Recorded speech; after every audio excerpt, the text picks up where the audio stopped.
One decision will bring you knowledge, growth, and excellence. We focus on quality education, highly qualified professors, and world-class infrastructure. Joy University. 50 கோடி ரூபாய் அவர் மீது வந்து நான் மான நஷ்ட வழக்கு நான் போட்டு அதில் ஸ்பெசிஃபிக்காக என்னோட அபிடவிட்டை நான் மென்ஷன் பண்ணியிருக்கேன். இவர் இந்த ஏரியாலாம் சொல்லியிருக்காரு, இதுக்கும் எனக்கும் சம்பந்தமே இல்லைன்னு சொல்லி இன்னைக்கு அவர் மேலேயும் ஒரு வழக்கு போடப்பட்டது. காரணம், கடந்த டிசம்பர் மாதம் அன்றைக்கு அவர் வந்து முறையாக பள்ளிக்கூடங்கள் நடத்தவில்லை என்கின்ற கண்டுபிடிப்பை லோக்கல் இருக்க எங்களுடைய ஆஃபீஸர்ஸ், எஜுகேஷன் ஆஃபீஸர்ஸ் கண்டுபிடிக்கும் போது உடனடியாக ஒரு மேலே வழக்கு பண்ணல. சார் அவர் பேக்ரவுண்ட் இந்த மாதிரி இருக்குது சார், அங்கே மேலோட எந்த இடமாக இருந்தாலும் சரி உடனடியாக ஒரு மேலே நீங்கள் வழக்கு போடுங்க. ஏன்னா அவர் வெறும்னா இடத்த பெர்மிஷன் ப்ராப்பராக பெர்மிஷன் இல்லாமல் நடத்துறது மட்டும் இல்லாமல் போலியாக சில இடத்துல வந்து கையெழுத்து போட, உதாரணத்துக்கு கிருஷ்ணகிரி மாவட்டத்தில் பள்ளிக்கூடம் ஆரம்பிக்கிறதா கையெழுத்து போட்டு பல்லாவரத்தில் நடத்தக்கூடிய அந்த இதெல்லாம் கிடைச்சிருக்கு. இன்னைக்கு அவருக்கும் சம்மன் அனுப்பப்பட்டு அவரும் விசாரணையாக இருந்து கொண்டிருக்கின்றார்.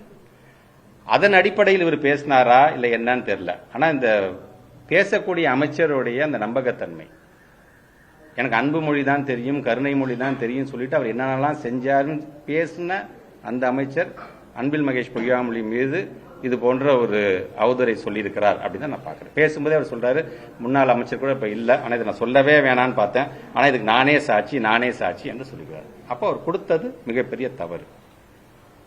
ஆக அவர் மீது என்ன கேட்டா ஒரு நடவடிக்கை எடுக்கப்பட வேண்டும். ஒரு அமைச்சராக இருந்து நான் அப்படி கொடுத்தேன்னு சொல்றது மிக மிக தவறு. பத்திரிகை துறை நண்பர்கள் மூலமாக சொல்றேன்.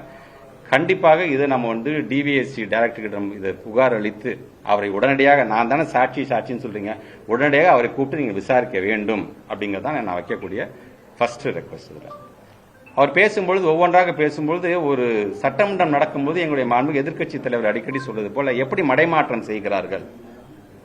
உதாரணத்துக்கு ஒரு ஆளுங்கட்சியை சார்ந்திருக்கின்ற ஒரு வக்கீல் வந்து ஒரு அட்வொகேட் சொல்றாங்க 100 கோடி ரூபாய் வரைக்கும் முறைகேடு நடந்திருக்கின்றது அப்படின்னு வந்து ஒரு வக்கீல் சொல்றாங்க. எதுக்கு? போஸ்டிங் போறதுக்கு. அந்த புகார் சொன்ன வக்கீல கட்சியை விட்டு நீக்கியிருக்காங்க. ஒரு எம்எல்ஏ மீது பாலியல் குற்றச்சாட்டு வருகிறது. ஒரு எம்எல்ஏ அங்க இருக்கின்ற ஒரு அமைச்சர் அங்க இருக்கின்ற ஒப்பந்ததாரரை தொலைபேசியில் தொடர்பு கொண்டு மிரட்டுகிறார். மிரட்டப்பட்ட அமைச்சர் அப்படியே தான் இருக்கிறார். யார் மிரட்டப்பட்டாரோ அவரை கட்சியை விட்டு தூக்கியிருக்கிறாங்க. இப்படி ஒவ்வொன்றாக நடக்கும்போது கடந்த 2 நாட்கள் நீங்களே பார்த்திருக்க முடியும். அவங்க இருக்கக்கூடிய ஆளுங்கட்சியினுடைய கூட்டணியில என்ன நடந்துட்டு இருக்கின்றது. நீட்டுக்கு எதிராக போராடிய மாணவ செல்வங்கள் மீது எந்த அளவுக்கு காவல்துறையின் மூலமாக அந்த அடக்குமுறையை கட்டவிழ்க்கப்பட்டது அப்படிங்கிறத நீங்க பார்த்திருப்பீங்க. நீங்க இனி இடதுசாரிகள் போன்ற இந்த இயக்கங்கள் எல்லாம் போராடாமல் இருப்பதற்கு ஒரு சர்க்குலரை அனுப்பிச்சுடுறாங்க. அதனாலதான் இடதுசாரியை சார்ந்திருக்கின்ற பொது உடைமை இயக்கத்தை சார்ந்திருக்கின்ற தலைவர்கள் எல்லாம் சொல்றது என்னன்னா, இந்த அரசாங்கத்தை நடத்துவது யார்? எங்களுடைய தயவில் இந்த அரசாங்கம் நடைபெற்றுக் கொண்டிருக்கின்றது. ஆனால் அதை நடத்துறதா சீஃப் செக்ரட்டரி நடத்துறாரா இல்லை இந்த அரசாங்கமே நடத்துறது எனக்கு தெரிஞ்சாக வேண்டும் என்று அவங்க சொல்றாங்க. அடுத்தது நாங்கள் எங்க தலைவர் தான் பிரதமர் என்று அவங்க பேசுறாங்க. அது அவங்க தலைவர் சார்ந்து விருப்பம் சார்ந்து என்ன வேணா சொல்லிட்டு போட்டோம். அவங்க கூட்டணி இருக்கக்கூடிய காங்கிரஸ் பேர் இயக்கத்தை சார்ந்திருக்கின்ற அந்த மாநில தலைவர் அண்ணன் மாணிக்கம் தாகூர் அவர்கள் சொல்றாங்க, என்னது ரசிகர் மன்ற மனப்பான்மையில பேசிட்டு இருக்காங்க சட்டமன்றத்தில் என்று அவங்க பேசுகிறார்கள். இப்படி அவங்களுடைய கூட்டணியில் சார்ந்திருக்கின்ற ஒரு சலசலப்பு நடக்கிற போது இது எப்படி டைவர்ட் பண்ணலாம், விவாதத்தை எப்படி திருப்பி விடலாம். ஏன்னா இப்ப நம்ம பொறுத்து ரொம்ப ஈஸியா இப்போ நண்பர் கேட்கணுமா, சார் ரொம்ப ஆக்ரோஷமாக ஒரு கருத்து அவங்க மேல வைத்திருக்கிறார் சொல்றாங்க பாத்தீங்களா, இது எப்படி மடைமாற்றம் பண்ணலாம், உடனே ஈவினிங் டிபேட் எது போகும் என்பதை அவங்க முடிவு பண்றாங்க, நாம முடிவு பண்ணல. சோ அதற்கான பிளாட்ஃபார்மை அவங்க ஏற்படுத்தி தருகிறார்கள். நாம் அதை மறந்து போய் நாம இதை கையில் எடுத்து நம்ம வந்து ஹெட்டிங் போட்டு நம்ம நடத்திட்டு இருக்கிறோம். ஸோ என்னை பொறுத்த வரைக்கும், எங்களுடைய தலைவர்களை பொறுத்த வரைக்கும், இந்த நிகழ்வை பார்த்துக்கிட்டே இருக்கும்போது அடுத்த ஃபோன் அவுட் மகேஷ் அடுத்த நிமிஷம் அறிவாலயத்துக்கு போய் இது சார்ந்து உடனடியாக நீ வந்து ஒரு ரீபட்டல் கொடுக்குன்னு சொல்லுங்கிறதுக்காகத்தான் இன்னைக்கு ரொம்ப நாட்களுக்கு பிறகு நம்முடைய பத்திரிகை நண்பர்களாம் சந்திச்சு பேசக்கூடிய ஒரு வாய்ப்பு.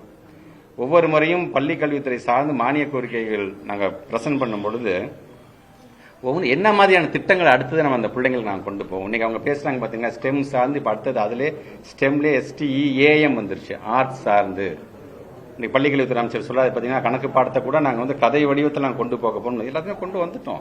எங்க கொண்டு வந்தோம்? ஸ்டேட் எஜுகேஷன் பாலிசி நாங்க கொண்டு வந்து அதில் நாங்கள் ரோட் மேப் கொடுக்கலாம். இப்ப இவங்க சொல்லுகின்ற அடுத்தடுத்த திட்டத்தெல்லாம் வர்றதுக்கான வாய்ப்பே கிடையாது.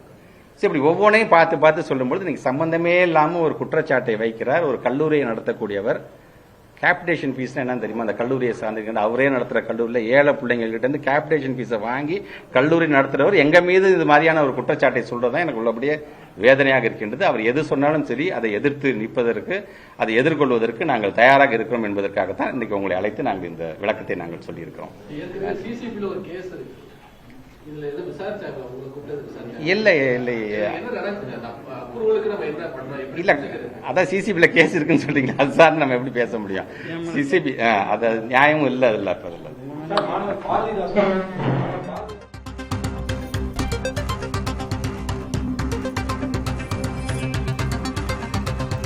திமுகவின் முன்னாள் அமைச்சர் அன்பில் மகேஷின் செய்தியாளர் சந்திப்பை பார்த்தோம். அமைச்சர் மரிய வில்சன் கூறிய குற்றச்சாட்டுக்கு அவர் பதிலளித்திருக்கிறார். பள்ளிக்கல்வித்துறை அமைச்சர் ராஜ்மோகனுக்கு அர்ப்பணிப்பு தேவை என்றும் தெரிவித்திருக்கிறார் என்பது போன்ற பல்வேறு தகவல்களை இவர் பேசியிருக்கிறார். அவதூறாக பேசினால் வழக்கு தொடுப்போம் என்றும் திமுக முன்னாள் அமைச்சர் அன்பில் மகேஷ் தெரிவித்துள்ளார். முன்னதாக நிதியமைச்சர் மரிய வில்சனின் குற்றச்சாட்டுக்கு முன்னாள் அமைச்சர் அன்பில் மகேஷ் பதிலளித்திருக்கிறார். அணுகுமுறை தான் மிக மிக முக்கியமானது இருக்குது.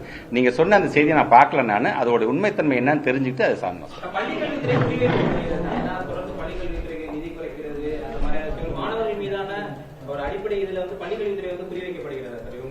சட்டமன்ற மாதிரி எந்திரிச்சு உட்காந்துட்டு இருக்கேன். இல்ல லாஸ்ட் 3 months நானும் பாக்குறேன். நான் நிறைய விஷயங்கள் நிறைய செய்திகள் வரும்பொழுது சில நேரங்களில் மௌனமா இருந்துட்டு போலாமே அப்படின்னு தான் தோணுகின்றது. ஆனால் ஒரு சட்டமன்றத்தில் ஒரு பொதுக்கூட்டத்தில் பேசுகின்ற மாதிரி பேசும்பொழுதுதான் இது ஒட்டுமொத்தமாக தமிழ்நாடு முழுவதும் இது பார்த்துக்கிட்டே இருக்கிறாங்க. அதுவும் இல்லாமல் இந்த 3 மாசமா ஏன் நீங்க கூட நீங்க கேட்கலாம்.